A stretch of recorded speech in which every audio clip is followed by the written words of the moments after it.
Varicose వ్యాధితో బాధపడుతున్నారంట. తక్కువ ఖర్చుతో ట్రీట్మెంట్ కావాలి అనుకుంటే ఎవిస్ హాస్పిటల్ని సంప్రదించండి. నమస్తే రమ్మగారు. నమస్తే చెయ్యి. రమ్మగారు, బద్దకస్తుల్ని చూసారా మీరు? ఫ్యామిలీలో ఎవరైనా ఉన్నారా? ఫ్రెండ్స్ సర్కిల్లో? నేనున్నానుగా. మీరే ఉన్నారా? మీరు బద్దకమా రమ్మగారు? అందరూ బద్దకస్తులే ఉంటారు జయ, ఎవరో అప్పుడు పని అప్పుడు చేసేయరా మీరు? చేసేస్తాను. అదే కదా, అసలు మీరు బద్దకం ఏంటి నాకు అర్థం. అయినా సరే బద్దకం నాకు సాటిస్ఫాక్షన్ లేదు నా మీద. నాకు ఇంకా అసలు నేను ఏం అడగను, ఏం చెప్తారు మీరు చెప్పండి. బోల్డని చెప్తాను, నువ్వు అడుగు. నీ వడదలుచుకుంది ఆ బద్దకాన్ని ఎలా తగ్గించాలి? అసలు బద్దకం ఎందుకు వస్తుంది? ఎందుకు ఎలాంటి విషయాలకు బద్దకంగా ఉంటుంది? లోక సహజంగా ఉంటుంది బద్ధకం. అందరి మీద తోసేస్తున్నారు మీరు. అంతే. ఎవరో ఉంటారు చెయ్యి, అస్సలు బద్దకిచ్చకుండా టైం ప్రకారం లేచి టైం ప్రకారం గడియారంతో పాటు సమానంగా పరిగే దాంతో పడుకుంటారు, దాంతో లేస్తారు. కొద్దిమంది ఉంటారు బంగారు కొండలు. మరీ అంత చేసినా ఈ రోజుల్లో చుట్టుపక్కల వాళ్ళకి చాలా కష్టం కాదా? అంత టైం టు టైం ఉండాలంటే ఇబ్బంది. మిగిలిన వాళ్ళకి చాలా ఇబ్బంది. అది మన పని వరకన్నా మనం కనీసం చేసుకోవాలి. బద్దకించకుండా మనకు అప్ప చెప్పిన పని, అది నా ప్రశ్న అండి. అది ప్రతి వాళ్ళకి ఏదో ఒక లెవెల్లో బద్ధకం ఉంటుంది. వంట చేశాక స్టవ్ సర్దటం బద్ధకం ఒకళ్ళకి, అన్నాలు తినేశాక టేబుల్ తుడటం బద్ధకం ఒకళ్ళకి. అది నాకన్నమాట. అక్కడి నుంచి బట్టలు ఆరేశాక మడతలు పెట్టడం బద్ధకం ఒకళ్ళకి, మడతలు పెట్టేసిన బట్టలు సర్దటం బద్ధకం ఇంకొకళ్ళకి. ఓకే, వీటితో పాటు డస్టింగ్ బద్ధకం ఒకళ్ళకి. ఇలా ఉంటూనే ఉంటాయి జయ. మనిషికి ఒకటి ఉంటుంది, తీరొక్క బద్ధకం అనమాట. ఓకే, తీరొక్క బద్ధకం ప్రతి వాళ్ళకి ఉంటుంది. ఇదేం తప్పేం కాదమ్మా. బద్ధకం పెద్ద సమస్య కాదు, తప్పు కాదు. ఇలాంటి వాటికి తప్పు లేదు. ఇలాంటి వాటి నీకు అసలు నిద్ర లేవటమే బద్ధకం, పని బద్ధకం, తిండికి బద్ధకం, ఇతరుల పని చేసి పెట్టడానికి బద్ధకం. జీవితమే బద్ధకస్తుడి జీవితం నీది. నువ్వు ప్రాబ్లం, నీకు ప్రాబ్లమే, సమాజానికి ప్రాబ్లం. ఎలా ముందుకెళ్తాం? ఇంకేముంది, బద్ధకంతో కొట్టుమిట్టాడుతూ ఉంటారు. ఇప్పుడు మనం ఈ తీరొక్క బద్ధకాలు ఉన్నాయి చూసావా, అవి మేనేజబుల్. ఓకే, వాటిని పర్వాలా, ఇవాళ చెబితే రేపు చేస్తాం. మన పని మనం కాకపోతే ఎవరు చేస్తాడు? ఇంట్లో ఎవరైనా ఉంటే టేబుల్ వదిలేస్తాం, ఎవడో లేకపోతే మనమే కాదు క్లీన్ చేసుకోవాల్సింది. ఖచ్చితంగా. అది ఓ కుర్చీలో మడత పెట్టిన బట్టలు కుప్పలా పెడతాం, కుర్చీ నిండిపోయాక చచ్చినట్టు సర్దుతాం. అంతే కదా. తుడవటం ఒకరోజు మానేస్తాం, రెండో రోజు ఎవరైనా వస్తారంటే గబగబా తుడి చేసుకుంటాం. అవును. ఈ మాత్రం బద్ధకం చెల్తా హై. నీకు నిద్ర లేవటం బద్ధకం, వంట బద్ధకం, పని బద్ధకం, పిల్లల పనులు చూడటం బద్ధకం, చివరికి జనాలు నీ విషయంలో బద్ధకంగా ఉంటారు. బద్ధకాన్ని వదిలించుకోండమ్మా. చిన్న చిన్న బద్ధకాలు ఎవరికైనా ఓకే, కానీ మనకి జీవితమే బద్ధకస్తులుగా బద్ధకంగా ఏమీ చెయ్యకుండా, ఏ ఒక్క పని ఇన్ టైం చేయకుండా, టైం ప్రకారం తినకుండా, పడుకోకుండా, అలా కూర్చుని ముద్దబ్బాయిలాగా లేదా ముద్దక్కాయలాగా ఉంటే అయ్యో పాపం అంతే. ఇక అలాగే ఉంటారు కొంతమంది. ఇది మార్చుకోవాలి. దీన్ని ఏం చేయాలి? స్మాల్ థింగ్స్ నుంచి చేంజ్ తీసుకుని రండి. ఎలా తగ్గించుకోవాలి అదో ప్రశ్న. మా పిల్లల్లో బద్ధకం ఎలా తగ్గించాలి కదా. చిన్న చిన్న గోల్స్ సెట్ చేసుకోండి. స్మాల్ గోల్స్ మీకైనా పిల్లలకైనా. ఎలా రమ్మగారు? కాఫీ తాగాం, సోఫా పక్కన పెడతాం, ఆ గ్లాస్ తీయటానికి బద్దకిస్తారు. మీలో ఎంతమంది ఉన్నారు? ఎక్కడ కూర్చుంటే అక్కడ వస్తువులు పెట్టేవాళ్ళు. కూర్చుని తినడం తాగడం మానేయండి. నిలబడి కాఫీ తాగండి. 2 అడుగులు వేసి కాఫీ గ్లాసు సింక్లో పెట్టండి. కూర్చోవద్దు. మధ్యాహ్నం పడుకుంటే బద్ధకం వచ్చేస్తుంది, పడుకోకండి.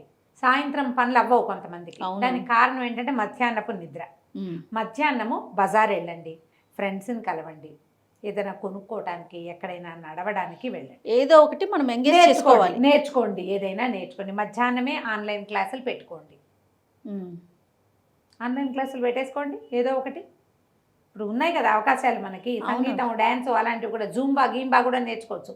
ఏది కుదిరితే అది పెట్టేసుకోండి. బాతాఖానీలు మధ్యాహ్నాలే వేయండి. మధ్యాహ్నం టైం పాస్ చేయండి. ఏదైనా చదవటము, ఏదైనా కుట్టటము, ఇంట్లో సర్దుకోవటము. నేను ఆఫ్టర్నూన్స్ సర్దుళ్ళు అవి చేయలేను జయ. నాకు ఉదయం నా పని నేను పొద్దున్నే చేసేస్తా, ఏ పని అయినా సరే.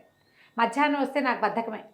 నాకు పుస్తకము, మంచం లేదు, సోఫా, సినిమా అలా కావాలి.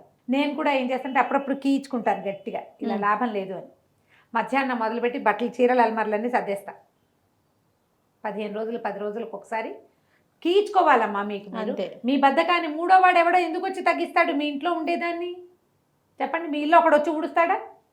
పని మనిషి వచ్చి ఊడుతుంది, దానికి మీరు డబ్బిస్తారు. కాబట్టి అది రాని రోజున మనమే ఊడ్చుకోవాలి కదా. చీపురు నువ్వు ఊడు, చేట నువ్వు ఎత్తంటే అది ఎత్తదు. ఆ చీపురు చేట పుచ్చుకొని మనం పని చేయాలి. ఎప్పటికప్పుడు మిమ్మల్ని మీరు మోటివేట్ చేసుకుంటేనే మీ బద్ధకం తీరుతుంది. 100% అంతే కదా. పిల్లల్ని మోటివేట్ చెయ్యండి. పిల్లల్ని ఎలా రమ్మగారు? పిల్లలకి ఏముంది, చిన్న చిన్న గోల్స్ సెట్ చేయండి. ఇవి ఒకటి చేసి కూర్చో, ఇవి ఒకటి చేసి పడుకో, ఇది చేసేసేయి ఇవాళకి, ఇది చేస్తేనే అది చేస్తా. బార్టర్ సిస్టమ్ పెట్టండి. నువ్వు అల్మార్ సర్దేసి సాయంత్రం బయటికి తీసుకెళ్తా, అల్మార్ సర్దేసి పిజ్జా తెప్పిస్తా. కొద్ది రోజులకి సర్దుకోవటం పిల్లలకి కానీ ఎవరికైనా చేయ శుభ్రత శుచి అలవాటైతే జబ్బు ఇప్పుడు నీకు లేదు. అదే ప్రాబ్లమే అది. చుట్టుపక్కల వాళ్ళకి మరీ ప్రాబ్లం. ఆ గ్లాసులు అక్కడ కప్పులు గ్లాసులు వాటి మీద తీమరకలు అవి చూస్తే ఉద్రేకం వస్తుంది. అంతే అంతే. పిల్లలకు కూడా టైడీగా ఉండటం అనేది ఒక ప్రాక్టీస్. రోజు ఆ వేళకి స్నానం చేయిస్తే చంటిబిడ్డ కూడా ఆ టైం అయ్యేసరికి ఏడవటం మొదలు పెడతాడు స్నానం కోసం కదా. ఈ శుభ్రతలు పిల్లల్లో ఏంటంటే కొంచెం 12-14 దాకా మన మాటలు విని మనం చెప్పిన ప్రకారం ఉంటారా. టీనేజ్లో పిల్లలకి మురికి అసహ్యాలు వచ్చేస్తాయి, అలా జబ్బుగా ఉంటారు. అవును. మంచాల మీదే పడి దొర్లుతారు, పెట్టరు, స్నానాలు చేయరు, మగపిల్లలు గడ్డాలు గీసుకోరు, ఆడపిల్లలు అట్లాగే ఉన్నారు. అదేలే సరే అంటే మరి మాకు అవే తెలుసుగా, అందుకని నేను అవే చెప్తున్నాను. ఇలాగే ఉంటారు. మళ్ళీ మెల్లిగా మార్పు వస్తుందమ్మా. మీరు చెప్తూ ఉండాలి, వదిలేయద్దు, చెప్తూ ఉండండి. మంచాల మీద కూర్చుని అన్నాలు తినివ్వకండి. ఇంట్లో ఎక్కడ పడితే అక్కడ కూర్చుని అన్నం తినకూడదు. అన్నం తినడానికి ఒక ప్లేసు, కంచం వదిలేయకూడదు. వాళ్ళ కంచం ప్రతి వాడు 3 ఏళ్ళు నిండిన పిల్లల దగ్గర నుంచి స్టార్ట్ చేయండి. కంచం తీసుకెళ్ళి సింకులో పెట్టు అని 3 years వస్తే చాలు. అంతే. మా ఎదురుగుండా ఇంట్లో ప్రణమి అని చిటిపాప అయింది. 7 ఏడాది వెళ్ళాకే వాళ్ళ అమ్మ దానికి మంచినీళ్ళు ఇచ్చి గ్లాస్ లోపల పెట్టారంటే గుణ నడుచుకుంటూ పోయి అది పోయి తెచ్చేది వంటింట్లో. అంతే, మనం నేర్పించటమే. కప్పులు తీసేయాలి పిల్లలు, గ్లాసులు తీసేయాలి, ప్లేట్లు తీసేయాలి. మీరు నేర్పిస్తే బద్ధకాలు బద్ధకంగా ఉంటే ఉన్నారు. ఈ పనులు అయిపోయి బద్ధకంగా ఉండి పని అయిపోయాక ముందు మోటివేషన్ ఎక్కడి నుంచి స్టార్ట్ చేయాలి అనేది మాత్రం చూసుకోండమ్మా. ఎవరింటికైనా మన ఫ్రెండ్స్లో భలే క్లీన్గా టైడీగా సూపర్గా ఉంటారు కదా, సూపర్ ఉమెన్ ఉంటారు మన ఫ్రెండ్స్ కదా. వాళ్ళ ఇంటికి వెళ్తూ ఉంటాను నేను. మా కింద జ్ఞానశ్రీ వాళ్ళ ఇంటికి వెళ్ళి చూసొస్తూ ఉంటాను అప్పుడప్పుడు. నీట్గా ఉంటుంది. ఓ చెప్పద్దు అసలు, పండు చిలకలా ఉంటుంది ఇల్లు. అమ్మాయి ఎంత చక్కగా ఉంటుంది, ఇల్లు అంత చక్కగా పెడుతుంది. ఎలా పెడుతుందో ఈ పిల్ల అనుకుంటాను నేను. మధ్యలో ఏమిటో కుట్టేస్తూ ఉంటుంది కూడా ఏదో ఒకటి. ఇల్లు మాత్రం చక్కగా పెడుతుంది. అల్మార్ నేను శుభ్రంగా లేవండి, నేను లోపల పెట్టాగా అంటుంది.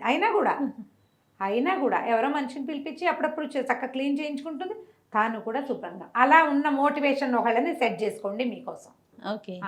మా పెద్దక్కయ్య గారి ఇల్లు కూడా అలాగే ఉంటుంది, పిచ్చ నీట్గా. ఎక్కడ వస్తువు అక్కడ కదలదు, ఎక్కడ దుమ్ము ధూళి ఉండదు, భలే బాగా పెడతారు. అట్లా మన వాళ్ళల్లోనే ఎవరినైనా మోటివేషన్ తీసుకుని బద్ధకం తగ్గించుకోండి. మీకు ఇవి కాకుండా చదువు బద్ధకాలు ఉంటాయి కొంతమందికి. పరీక్ష ముందు రోజు దాకా చదవని పిల్లలు ఉంటారండి కదా. వీళ్ళని మెడకు కట్టుకోండి మీరు. అంతే, మెడకు కట్టుకుని ముందు నుంచి కొంచెం ఆపచెప్పించుకోండి. నేను రెడీ అవుతాను, నేను ప్రిపేర్ అవుతాను అంటే పిల్లల్ని బెదిరించండి. నువ్వు ఇలా చేస్తే నీకు మార్కులు రాకపోతే నేను నీకు అది కొనిపెట్టను, పెట్టను, అలా చేయను, ఇలా చేయలేను అని నేను వెనకేసుకురాను, నేను ఒప్పుకోను. కొంచెం చదువు, మొత్తం చదవద్దు. ఇవాళ చాప్టర్ రేపో చాప్టర్ చొప్పున చదివించండి. పిల్లలకు కూడా దాంట్లో ఉన్న ఈజీనెస్ మీరు 3, 4, 5, 6 క్లాసుల్లో చేస్తే 9-10 క్లాసుల్లో వాళ్ళే తెలుసుకుంటారు. అవును. చిన్నప్పుడు పిల్లల్ని కూర్చోబెట్టి చదివించటము కాసేపు, అసలు ఏం చేస్తున్నారో తెలుసుకోండమ్మా. మీకు బద్ధకం తగ్గుతుంది, వాళ్ళకి బద్ధకం తగ్గుతుంది. మార్కులు వస్తున్నాయి అని అనుకోకండి. మార్కులు అప్పుడప్పుడు ఫ్లూగా కూడా వచ్చేస్తుంటాయి. అసలు వాడికి వచ్చారా మీకు నమ్మకం కావాలి కదా పిల్లడి మీద. ఆ జాగ్రత్త వహించండి. దానివల్ల ఏమవుతుందంటే మీరు పిల్లలకి మోటివేషన్గా ఉంటారు. ఎప్పటి పని అప్పుడు చేసేయటం. సగం చేయండి కనీసం. నేను కూడా అలాగే సగం బట్టలు సత్తాను చేయ, సెపరేట్ చేసి పెడతాను. మరి ఇంకేం చేయను, నాకు కూడా ఆ పనులు చాలా విసుగ్గా ఉంటుంది. అబ్బాయి పని ఎవడ చేస్తాడు అని. అందుకని ఏం చేస్తాను, నాది ఇంకో మెథడ్ చెప్తా.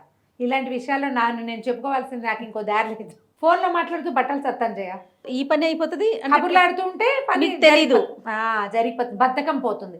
మీరు ఇది చెయ్యండి, పాటలు వింటూ పని చేసుకోండి. అవును, మీరే పాడుతూ పని చేసుకోండి.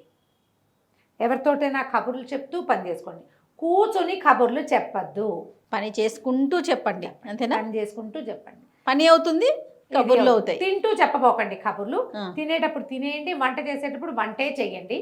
వంట దగ్గరికి ఫోన్లు పట్టుకెళ్ళబోకండి. కానీ పని చేసుకునేటప్పుడు మాత్రం ఎవరో ఒకళ్ళతోటి మాట్లాడాల్సిన మాటలు పనులు చేసుకుంటూ మాట్లాడితే మీకు బద్ధకపు ధోరణి ఒకవేళ మీ దగ్గరుండి మీరు కంటిన్యూస్గా పని చేయలేకపోతే ఇలా మోటివేట్ అయ్యి పని అలవాటు చేసుకోండి. ఇవాళ రేపు బద్ధగా ఉన్నారు, వాళ్ళు ఉన్నారు, వీళ్ళు ఉన్నారు.